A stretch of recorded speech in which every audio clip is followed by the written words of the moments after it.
Hey everyone! Welcome back to another episode of our English Learning Podcast.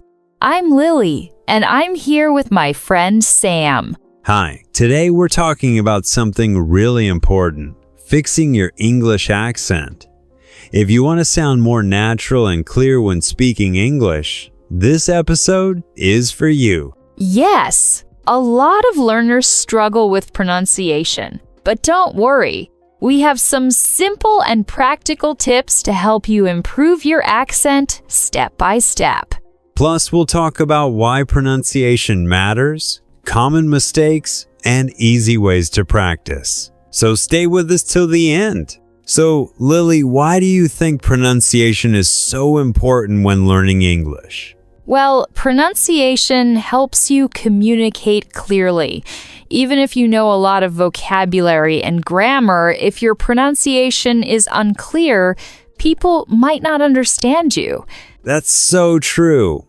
And a good accent doesn't mean you have to sound like a native speaker.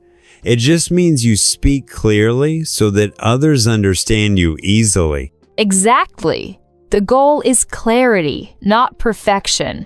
Every English learner has an accent, and that's okay.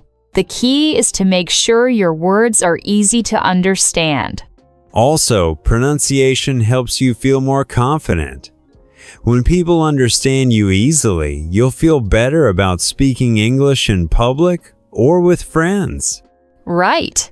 And pronunciation can also help you in job interviews, presentations, and even social situations. So, let's dive into how we can improve it. Let's talk about some common pronunciation mistakes.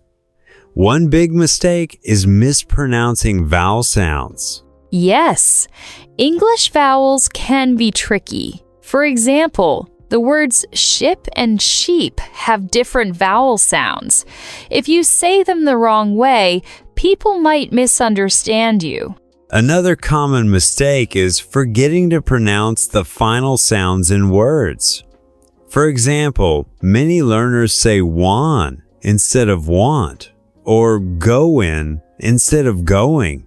Right. The T and G sounds at the end of words are important.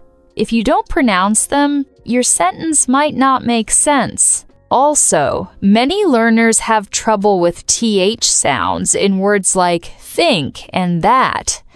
They sometimes say tink or dat. Yes, the TH sound is special in English. You need to put your tongue between your teeth and blow air out. Try saying think and that slowly. Another mistake is word stress. English words have natural stress on certain syllables. For example, photograph versus photography. The stress changes depending on the form of the word. And don't forget about intonation. Some learners sound very flat when they speak, but English has a natural rhythm and melody. That's a great point. Also, many learners mix up similar sounds, like R and L. In some languages, these sounds are very close, so learners might say lice instead of rice. And another thing, silent letters. English has many words with silent letters, like knife, silent K, hour, silent H, and comb, silent B.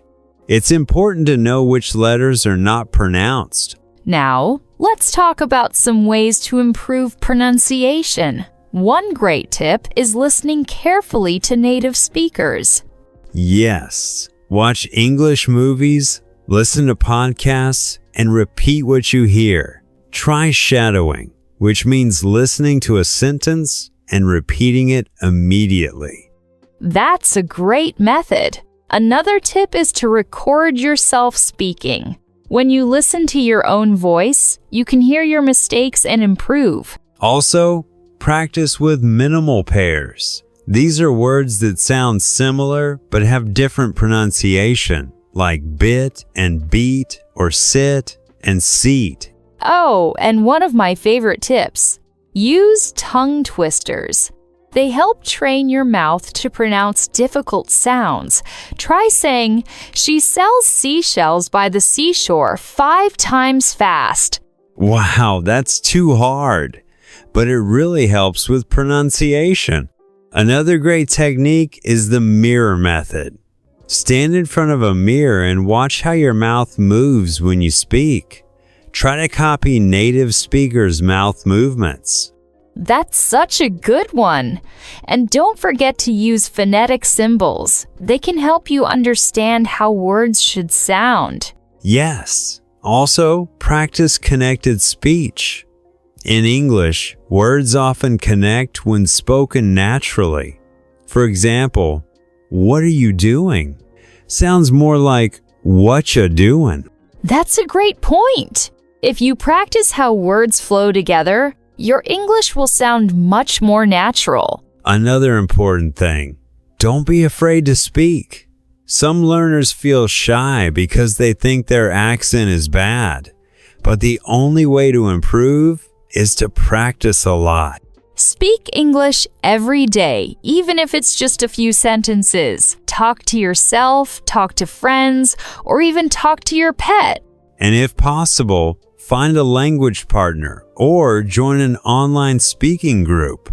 Practicing with real people makes a big difference. One last tip: be patient. Improving your accent takes time, but with regular practice, you will see progress. And don't forget to have fun with it. Learning pronunciation doesn't have to be boring. Sing along to English songs, act out movie scenes, and enjoy the process. Today, we talked about 4 easy ways to fix your English accent. First, in Train Your Ears, we learn to listen carefully to sounds. Then, in Master Mouth Movements, we practice how to move our mouth to say words correctly. In Common Mistakes to Avoid, we saw some big mistakes and how to fix them. And last, in Shadowing and Daily Practice, we learned the best way to practice every day. Keep going, have fun, and your accent will get better. All right, that's all for today. We hope these tips help you improve your English accent. Keep practicing and don't be afraid to speak. If you enjoyed this episode, like, subscribe, and share with your friends. And let us know in the comments. What's the hardest English sound for you? We'd love to help. Thanks for listening and see you in the next episode. Bye, everyone.